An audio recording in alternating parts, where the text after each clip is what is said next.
아시나요? 네, 들어보신 분인데 다시 한번 상기 드시기 위해서 제가 말씀드릴게요. 연못가에 잎 큰 개구리가 있었습니다. 이 개구리는 자신의 입이 세상에서 가장 크다고 생각하고 살았던 그러한 모습이었습니다. 그래서 이 입 큰 개구리가 이제 연못가에 새로 이제 입점한 이 목욕탕을 가게 됐는데, 그 목욕탕 입구에 이러한 안내판이 달려 있었습니다. 입 작은 동물은 입 큰 동물의 등을 밀어주어야 한다라는 그 간판이 여기 딱 붙어 있었던 거예요. 이 글은 이제 읽은 자기가 가장 입이 크다고 생각했던 이 개구리는 자기가 의기양양하면서 위풍당당하게 이제 목욕탕에 들어갔습니다. 그런데 이제 목욕하려고 딱 했는데 이게 웬일입니까? 자기보다 입이 더 큰 개구리가 저기서 손짓을 하면서 이리 오라고 하면서 이제 부른 거예요. 그래서 그 개구리가 이제 그 자기보다 입 큰 개구리의 등을 이제 열심히 밀어줬습니다. 열심히 이게 등을 밀고 나온 개구리가 너무 분이 나는 거예요. 내가 좀 입이 더 컸으면은 내가 등을 이렇게 누가 밀어줄 텐데라는 생각을 하면서 안 되겠다. 내가 좀 더 입이 커져야겠다. 성형수술하러 갔습니다. 그래서 이 개구리가 이제 성형수술에서 입이 더 커졌습니다. 그래서 이제 입이 더 커진 개구리는 이제 내가 더 크겠지라고 해서 의기양양하게 목욕탕을 다시 찾아갔습니다. 그런데 이게 또 무슨 일입니까? 그 안에는 하마가 있었던 거예요. 그래서 이 입 큰 개구리는 다시 이 하마의 등을 열심히 밀었습니다. 이 개구리가 너무 화가 나는 거예요. 내가 조금만 더 컸으면, 하마보다 입이 더 컸으면 누가 내 등을 밀어줬을 텐데라는 생각이 들었습니다. 그래서 안 되겠다. 내가 입을 더 크게 해야겠다. 그래서 다시 성형수술을 받으러 갔습니다. 그래서 하마보다 입을 더 크게 하고 갔습니다. 그래서 이제 의기양양하게 다시 목욕탕에 들어갔는데, 들어간 순간 그는 주저앉았습니다. 왜 주저앉았을까요? 거기에 악어가 있었던 거예요. 악어는 입이 더 커진 거예요. 그래서 이게 개구리가 다시 악어의 등을 열심히 밀고 나왔습니다. 이 개구리가 너무 분이 나는 거예요. 지금 내가 미는 게 지금 너무 많으니까 안 되겠다. 나도 한번 등 밀면 받아봐야겠다고 해서 안 되겠다. 내가 다시 악어보다 더 커져야겠다. 그래서 성형외과를 찾아갔습니다. 성형외과 의사가 마지막 이번에 한 번만 더 크게 수술을 하면 하루밖에 못 살고 이제 죽을 겁니다. 그래도 하시겠습니까? 했더니 개구리가 네, 한 번만이라도 나도 누군가가 내 등을 밀어주고 싶은 그게 꼭 한번 죽겠습니다라고 그렇게 이야기하면서 수술을 받았습니다. 이제 개구리가 살 수 있는 삶은 하루.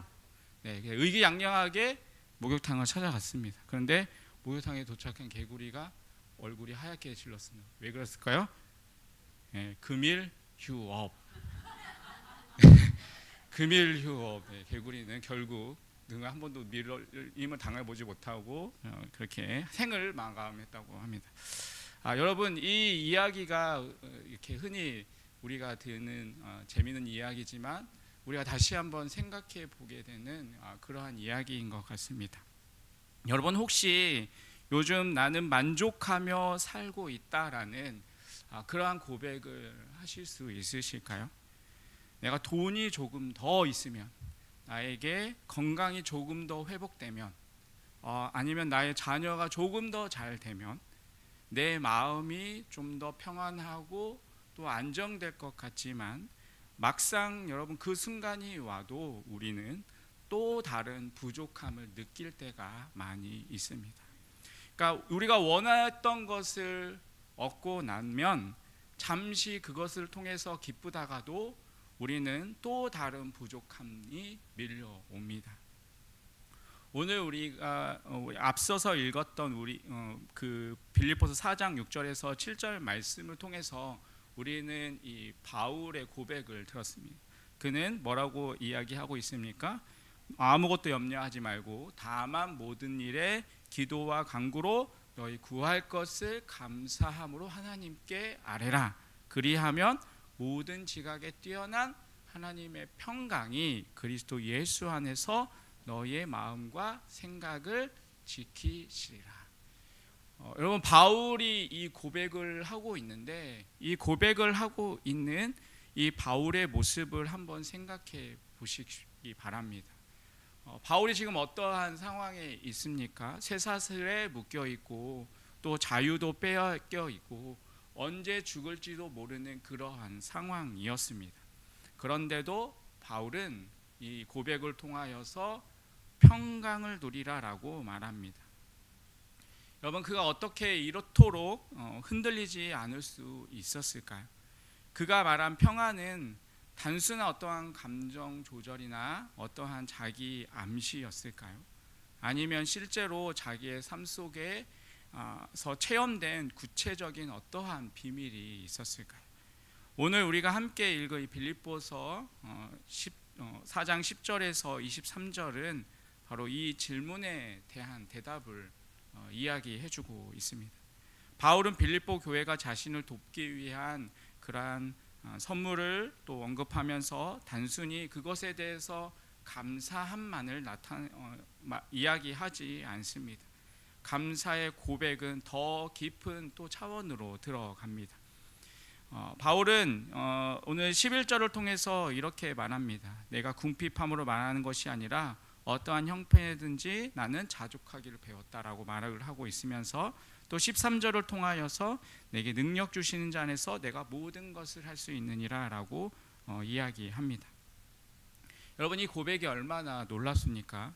바울은 부족해서 억지로 감사한 것이 아니고 또 풍족해서 만족한 것도 아니었습니다.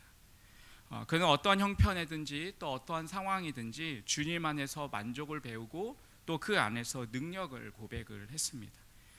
여기서 우리에게 중요한 질문이 있습니다. 그것은 바로 나는 무엇으로 만족하며 살아가고 있는가라는 것입니다. 또 내 마음의 평안은 형편에서 오고 있습니까? 아니면 정말 그리스도 안에서 오고 있습니까? 제가 계속해서 이제 빌립보 말씀을 이야기했는데 지난해 말씀이 바로 이 평안의 길이었습니다. 그리고 오늘 본문은 그 평안을 실제적으로 살아나는 그 비밀을 이야기해주고 있습니다. 바울이 감옥에서도 누렸던 그 평강의 삶은 어디서 왔을까요? 그것은 바로 자족의 은혜를 배우고 복음의 동역을 나누며 하나님의 채우심을 신뢰하는 삶에서 비롯되었습니다. 그러므로 오늘 말씀은 우리에게 이렇게 묻고 있습니다. 당신은 지금 무엇으로 자족을 하고 있으십니까? 당신은 지금도 이 복음의 동역에 마음을 쏟고 있습니까? 당신은 정말 하나님의 채우심을 신뢰하고 있습니까? 여러분, 오늘 이 바울의 고백을 통하여서 우리의 만족의 근원이 무엇인지, 또한 우리의 기쁨의 자유가 어디에 있는지, 그리고 우리가 어떻게 이 평안의 길을 함께 살아갈 수 있는지를 함께 살펴보기를 원합니다. 오늘 말씀을 통해서 주시는 첫 번째 은혜는 바로 평안의 길을 걷기 위해서 우리는 자족의 은혜를 배워야 한다는 것입니다. 사도 바울은 오늘 본문 11절에서 이렇게 고백합니다. 우리 11절 말씀 같이 한번 읽겠습니다. 같이 읽겠습니다. 내가 궁핍함으로 말하는 것이 아니라 어떠한 형편이든지 나는 자족하기를 배웠노니. 아멘. 여러분, 이 자족이라는 말은 세상에서도 흔히 사용하는 단어입니다. 하지만 성경에서 말하는 이 자족은 세상에서 말하는 어떠한 자기의 위안이나 이런 것들이 아닙니다. 성경에서의 자족은 바로 그리스도 안에서 충분함을 경험하는 것입니다. 그러니까 외형적인 어떠한 조건이 아니라 내적인 신앙의 중심에서 흘러나오는 그 만족을 이야기합니다. 여기서 바울은 배웠노니라고 말을 하고 있습니다. 이 단어는 헬라어로 훈련을 통해 체득하다, 경험적으로 익히다라는 그러한 뜻을 가지고 있습니다. 그러니까 이 자족은 단순히 그냥 하루아침에 생기는 것이 아니라 고난과 풍요, 또 결핍과 또 감사의 시간들을 거치면서 하나님 안에서 배우는 이 신앙의 훈련인 것입니다. 바울은 풍족할 때도 있었고 때로는 굶주릴 때도 있었습니다. 또 높은 자리에서 존경을 받았던 바리새인이었지만 예수님을 만난 후에 그는 조롱을 받고 매맞고 또 감옥에도 갇히는 인생을 살았습니다. 그럼에도 그는 불구하고 이렇게 말합니다. 나는 자족하기를 배웠다. 여러분, 그 말 속에는 눈물과 땀 그리고 오랜 신앙의 여정에서 길러낸 내적인 평안이 녹아 있습니다. 여러분, 자족은 배워야 합니다. 그러면 바울은 이 자족을 어디서 배웠을까요? 바로 풍요 속이 아니라 바로 이 결핍 속에서 배웠습니다. 감목 안에서 또 배고픔 안에서 버림받은 자리에서 오히려 하나님이 자신의 전부임을 그는 배웠습니다. 그래서 고린도후서 12장에서 바울은 육체의 가시로 인하여서 간절히 하나님께 기도했습니다. 그래서 기도할 때 하나님 이 가시를 내게서 떠나가게 하옵소서라고 기도합니다. 몇 번이나 기도했을까요? 네, 3번입니다. 3번이나 그렇게 기도했을 때 하나님이 이렇게 그에게 응답하십니다. 내 은혜가 내게 족하다. 여러분, 그 한마디가 바울의 영혼을 바꿨습니다. 내가 원하는 것이 다 채워질 때가 아니라 내 은혜로 충만하다고 믿었을 때 그것이 진짜 너의 자유이고 풍족한 삶이다라는 것입니다. 여러분, 그 깨달음이 바로 자족의 은혜였습니다. 여러분, 우리가 살아가면서 우리는 얼마나 자족하다라는 말을 사용하고 계십니까? 이 정도면 족하다라가 아니라 하나님이면 족하다라고 고백할 수 있는 사람이 바로 자족의 사람입니다. 여러분, 세상은 우리에게 더 가지라고 말합니다. 그래서 우리에게 더 돈을 벌어야 돼 행복한다. 더 높이 올라가야지 행복할 수 있다. 더 많은 것을 누려야지 우리에게 행복할 수 있다라고 말합니다. 하지만 하나님은 말씀하십니다. 히브리서 13장 5절에 보시면 돈을 사랑하지 말고 있는 바를 족한 줄로 알라. 그가 친히 말씀하시기를 내가 결코 너희를 버리지 아니하고 너희를 떠나지 아니하리라 하셨느니라. 여러분, 이스라엘 백성들도 광야에서 자족을 배우는 훈련을 받았습니다. 하나님께서 그들에게 매일 만나를 내려주셨습니다. 그런데 그 만나를 주신 법칙이 무엇입니까? 바로 오늘 먹을 만큼 그 양식을 거둬두리라는 것입니다.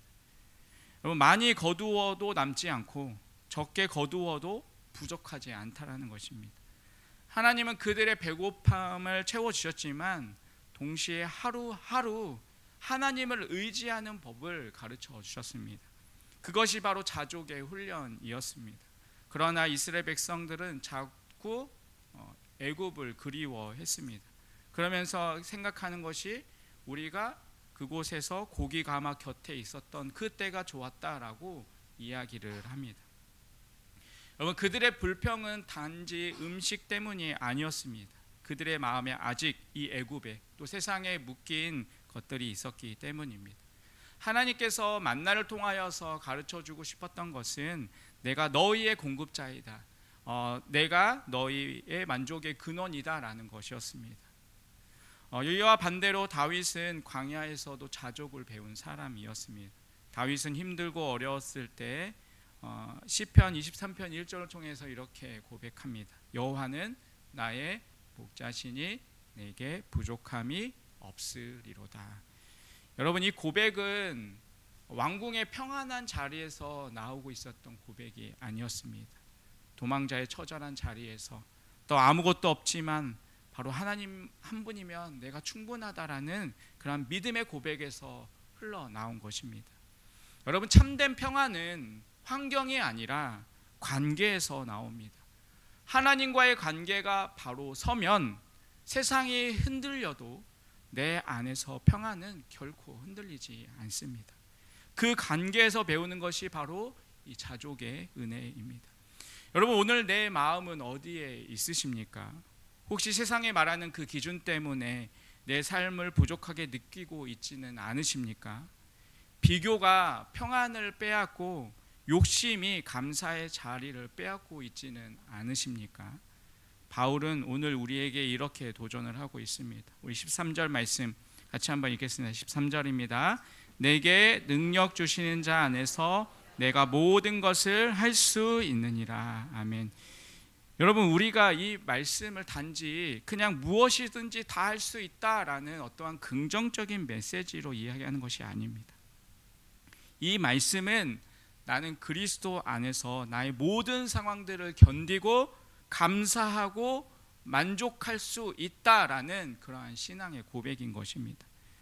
그리스도 안에서라면 어떠한 결핍도 나는 감사의 이유가 되고 손해도 하나님의 뜻을 이루는 기회가 됩니다. 왜냐하면 그리스도는 우리의 환경보다 더 크신 분이시기 때문입니다. 그래서 오늘 우리는 우리의 기도가 바뀌어야 합니다.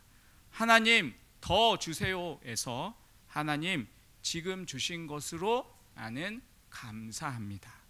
또 하나님 환경을 바꿔 주세요에서 하나님 제 마음을 바꿔 주세요라고 바뀌어야 합니다. 여러분, 자족의 은혜는 부족함에서도 하나님을 충분히 경험하는 능력입니다. 바울은 감옥에서 그것을 배웠습니다. 그리고 오늘 우리도 이 자리에서 배워야 합니다. 환경이 아니라 바로 주님 안에서 충분함을 고백하는 그 자리, 그것이 바로 평안의 길의 시작점입니다. 여러분, 우리 모두가 그 평안의 길 위에서 하나님 한 분만으로 만족하며 살아가는 그런 우리의 삶이 되시기를 간절히 주님의 이름으로 축원드리겠습니다. 두 번째로 말씀을 통해서 주신 하나님의 은혜는 바로 자적은 하나님을 신뢰하는 믿음에서 자라나는 것입니다. 여러분, 자족은 단순히 마음을 다스리는 어떠한 기술이 아닙니다. 그것은 하나님을 향한 깊은 신뢰의 열매입니다. 여러분, 믿음이 없이는 우리는 자족할 수 없습니다. 왜냐하면 자족은 하나님이 나를 가장 잘 아신다라는 그런 확신 위에 세워지기 때문입니다. 바울은 오늘 12절을 통해서 이렇게 말하고 있습니다. 우리 12절 말씀을 같이 한번 읽겠습니다. 12절입니다. 나는 비천에 처할 줄도 알고 풍부에 처할 줄도 알아.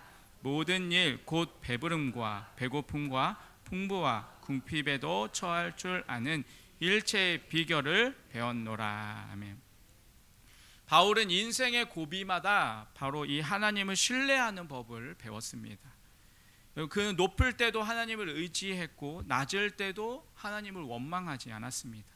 풍요 속에서도 교만하지 않았고 결핍 속에서도 절망하지 않았습니다. 그의 삶의 중심에는 언제나 하나님이 계셨습니다. 여러분, 신앙의 깊이는 평탄할 때가 아니라 하나님이 침묵하시는 순간에 드러납니다. 하나님이 아무 말도 하지 않으실 때 우리의 믿음은 그것이 진짜 믿음인지를 시험 받습니다. 그때 우리가 해야 할 일은 어떠한 계산이 아니라 바로 신뢰입니다. 지금은 이해되지 않지만 하나님은 여전히 나의 목자이시다. 여러분, 이 고백이 바로 자족의 믿음입니다. 여러분, 욥을 한번 생각해 보십시오. 욥이 모든 재산과 또 자녀들을 잃었을 때 욥은 이렇게 고백합니다. 욥기서 1장 21절입니다. 이르되 내가 모태에서 알몸으로 나왔은즉 또한 알몸이 그로 돌아올지다. 주신 이도 여호와시요 거두신 이도 여호와이시오니 여호와 이름이 찬송을 받으실지이다 하고, 여러분, 욥은 철저하게 하나님을 신뢰했습니다. 하나님이 이유 없는 고난을 허락하셨더라도 그분의 뜻이 옳다라고 믿었습니다. 여러분, 그 믿음이 욥을 무너지게 하지 않았습니다. 그의 자족은 어떠한 환경이 아니라 하나님은 신실하시다라는 그 믿음에서 비롯된 평안이었습니다. 여러분, 하나님을 신뢰한다는 것은 하나님은 나를 버리지 않는다라는 믿음으로 사는 것입니다. 이스라엘 백성들이 광야를 지날 때 하나님은 그들을 낮추시고 시험하셨습니다. 신명기 8장 2절에 이렇게 말합니다. 내 하나님 여호와께서 이 40년 동안 내게 광야의 길을 걷게 하신 것을 기억하라. 이는 너를 낮추시며 너를 시험하사 내 마음이 어떠한지 그 명령을 지키는지 지키지 않는지 알려 하심이라. 하나님은 이 광야를 통하여서 그들의 믿음을 보셨습니다. 그들이 하나님을 신뢰할 때 만나가 내렸고 반석에서 물이 흘렸습니다. 그런데 그들이 불평할 때마다 그 은혜는 멈추었습니다. 여러분, 자족은 하나님을 신뢰할 때만 유지되는 영적인 평안입니다. 여러분, 우리도 삶의 광야를 걸을 때가 있습니다. 계획대로 되지 않을 때, 또 기대가 되었을 가운데서 무너졌을 때, 또 기도해도 응답이 없을 때가 있습니다. 그때 하나님은 우리에게 묻습니다. 너는 여전히 나를 신뢰하느냐?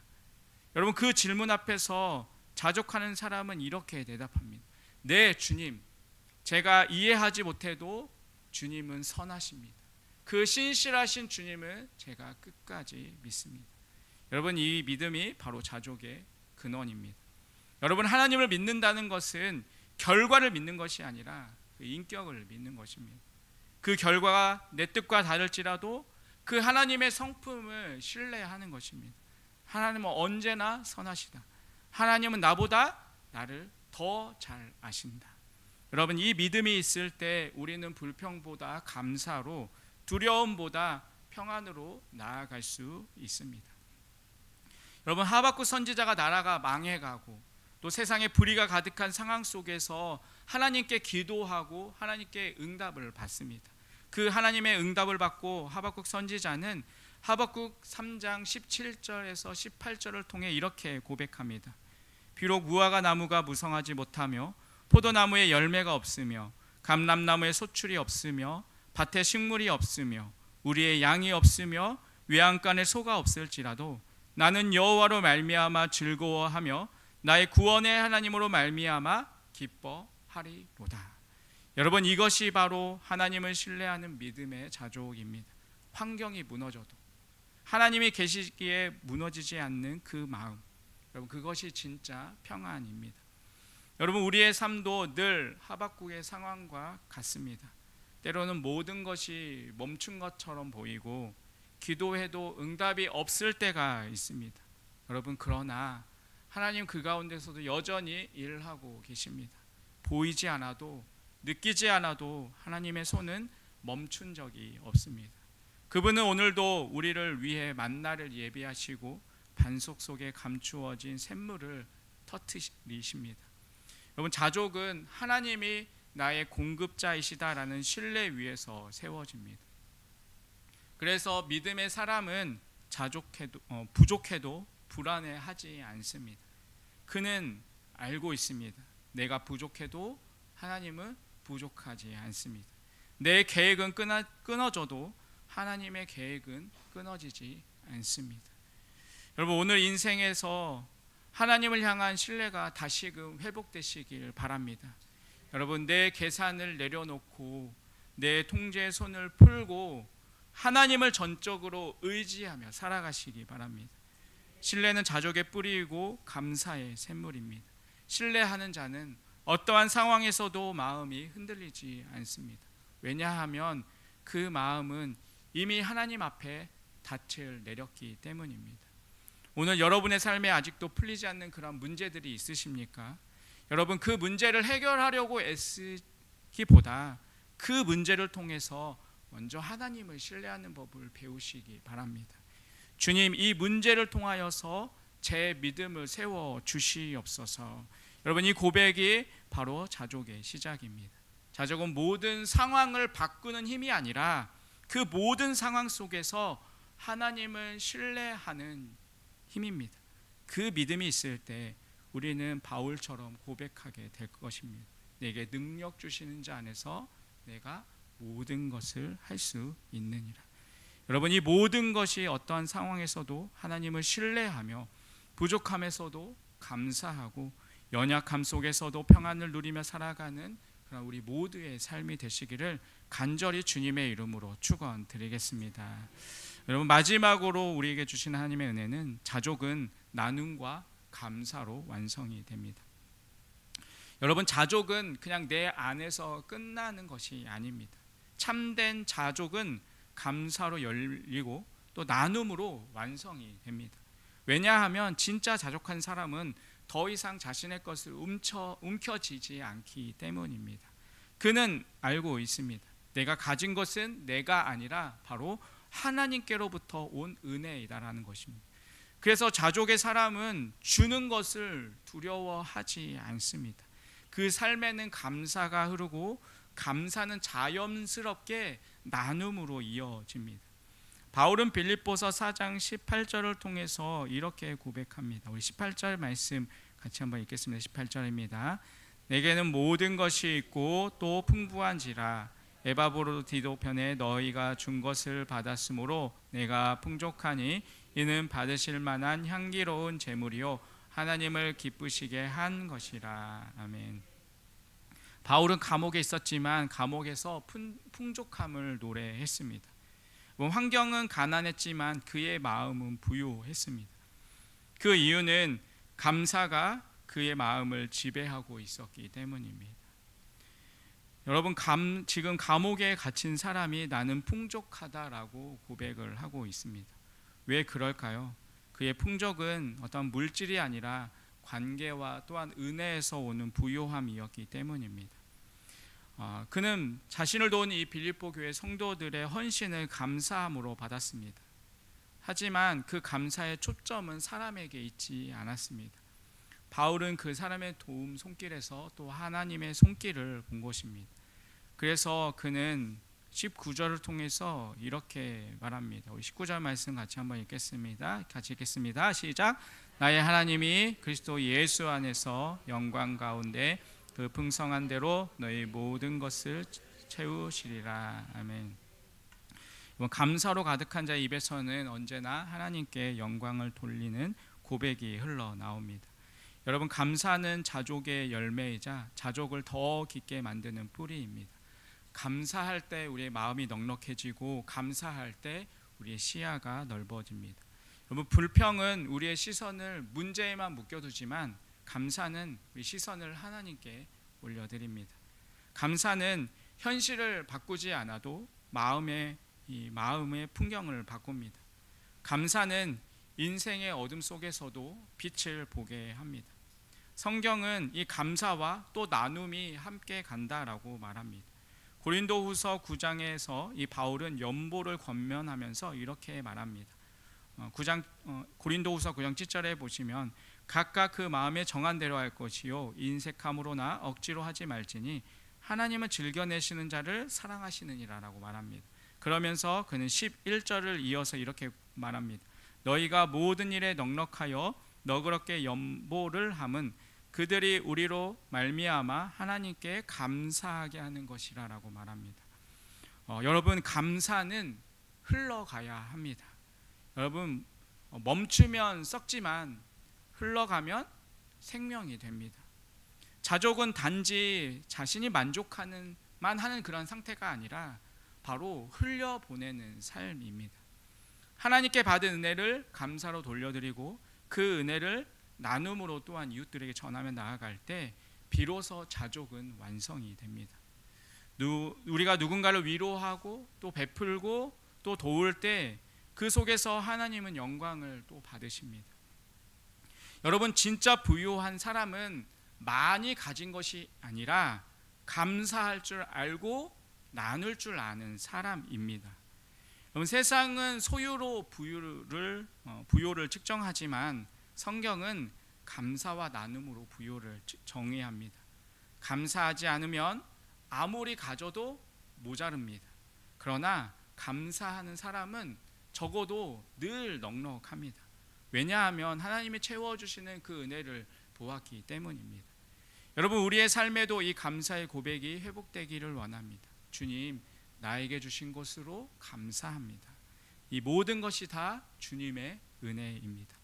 여러분이 고백이 있을 때 하나님은 그 마음을 더 큰 은혜로 채우십니다.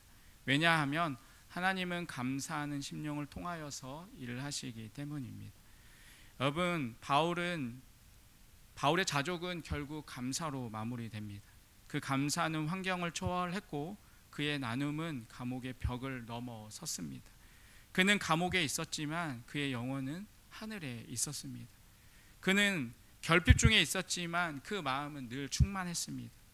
그는 고난 중에서도 하나님께 감사하며 그 감사의 향기를 교회와 또한 세상에 흘려보냈습니다. 여러분, 오늘 우리도 그와 같이 살기를 원합니다. 감옥과 같은 이 현실 속에서도 감사할 수 있는 믿음, 또 결핍의 자리에서도 나눌 수 있는 여유, 그리고 그것이 바로 자조그의 완성된 모습입니다. 하나님을 신뢰하는 믿음이 감사로 바뀌고 또 감사가 나눔으로 이어질 때 우리의 인생은 하나님 나라의 향기를 품는 예배가 됩니다. 여러분, 오늘 하루를 마치면서 이렇게 고백해 보시기 바랍니다. 주님, 지금 제게 주신 은혜로 나는 충분합니다. 그 은혜를 감사로 또 나눔으로 흘려보내게 하여 주시옵소서. 여러분, 이 고백이 우리의 기도와 삶이 될 때 하나님은 우리의 인생을 자족의 통로로 사용하실 것입니다. 그리고 우리의 삶을 통해 세상이 하나님의 풍성함을 보게 될 것입니다. 오늘도 이 감사와 나눔으로 이 자족의 향기를 드러내며 모든 상황 속에서 하나님의 은혜를 흘려보내는 삶을 살아가는 우리 모두의 삶이 되시기를 간절히 주님의 이름으로 축원드리겠습니다. 여러분, 오늘 이 바울의 고백을 우리의 마음 가운데 다시 한번 새기시기 바랍니다. 빌립보서 4장 13절입니다. 같이 한번 읽겠습니다. 내게 능력 주시는 자 안에서 내가 모든 것을 할 수 있느니라. 아멘. 19절 말씀입니다. 19절입니다. 시작. 나의 하나님이 그리스도 예수 안에서 영광 가운데 그 풍성한 대로 너의 모든 쓸 것을 채우시리라. 아멘. 바울은 인생의 밑바닥에서 감옥의 어둠 속에서 이 고백을 했습니다. 그는 자유를 잃었지만 평안을 잃진 않았습니다. 그는 세상에서 어쩌면 버림을 받았지만 하나님의 손에서는 떨어지지 않았습니다. 그는 결핍의 자리에 있었지만 풍성의 하나님을 경험했습니다. 그의 환경은 가난했지만 그의 영혼은 부요했습니다. 왜냐하면 하나님 한 분이면 나는 충분하다라는 그 자족의 비밀을 알았기 때문입니다. 여러분, 하나님은 오늘도 우리를 그 자리로 부르십니다. 모든 것을 소유했는데도 만족이 없는 그러한 인생이 아니라 하나님 한 분만으로 만족하는 그러한 인생으로, 그분은 우리에게서 빼앗기 위해서가 아니라 진짜 만족을 가르치시기 위해서 때로는 우리에게 결핍을 허락하십니다. 그래서 우리가 붙잡았던 것을 놓고 비로소 그분만 붙들게 하십니다. 여러분, 자족의 은혜는 모자람이 없어진 상태가 아니라 모자람 속에서도 하나님으로 만족하는 상태입니다. 여러분, 바로 그 자리에서 하나님은 일하십니다. 우리가 더 이상 환경에 휘둘리지 않고 주님 안에서 평안을 누릴 때 하나님은 그 영혼을 풍성하게 채우십니다. 하나님은 오늘도 우리에게 말씀하십니다. 내 은혜가 내게 족하다. 여러분, 이 말씀은 단순한 위로가 아니라 하늘의 공급의 선언입니다. 바로 내가 내 삶의 근원이고 내 만족의 주인이니 너는 나를 신뢰하면 내가 반드시 채워줄 것이다. 여러분, 이 약속을 믿는 사람은 광야에서도 찬송하고 감옥에서도 감사하며 결핍 속에서도 나눌 수 있습니다. 여러분, 우리의 삶에도 이 자족의 훈련이 필요합니다. 오늘이 답답하십니까? 여러분, 그 자리에서 하나님을 신뢰하시기 바랍니다. 여러분, 기도의 응답이 늦습니까? 그 기다림 속에서 하나님이 일을 하고 계심을 믿으시기 바랍니다. 여러분, 혹시 내 계획이 끊어졌습니까? 그 자리에서 하나님은 새로운 길을 여실 것입니다. 우리가 손을 놓지 않는 자리에서 하나님은 그 손으로 우리의 인생을 빚어 가십니다. 바울은 감옥에서 하나님의 그 풍성함을 경험했습니다. 그리고 우리에게 이렇게 전합니다. 나의 하나님이 그 풍성한 대로 내 모든 쓸 것을 채우시리라. 여기서 그 풍성한 대로란 말은 하나님이 가신 풍성함의 일부가 아니라 하나님의 본질적인 풍성한 자체로 채우신다라는 뜻입니다. 여러분, 우리는 그분의 자녀입니다. 그분의 선은 결코 짧지 않고 그분의 은혜는 마르지 않습니다. 여러분, 우리의 삶이 바로 이 바울처럼 또 빌립보 교회처럼 되기를 원합니다. 감옥에 갇힌 사도를 기억하고 또 그의 필요를 채워준 공동체처럼 하나님의 은혜를 나누는 그러한 교회, 감사로 향기로운 제사를 드리는 그러한 교회가 되기를 원합니다. 여러분, 그런 교회와 성도의 삶을 통하여서 하나님은 오늘도 이 세상 속에서 당신의 풍성함을 드러냅니다. 마지막으로 바울은 또 20절을 통해서 23절을 통해서 이렇게 고백합니다. 주 예수 그리스도의 은혜가 너의 심령에 있을지어다. 그러면서 또 20절의 말씀에 하나님 곧 우리의 아버지께서 세세 무궁하도록 영광을 돌릴지어다. 물론 바울은 감옥에서 탄식으로 끝나지 않았습니다. 감옥에서 찬양으로 마쳤습니다. 이것이 자족의 사람의 인생입니다. 여러분, 오늘 우리의 삶 속에서도 이러한 고백을 해보시기 바랍니다. 주님, 제게 필요한 것은 더 많은 것이 아니라 바로 주님 한 분만이 필요합니다.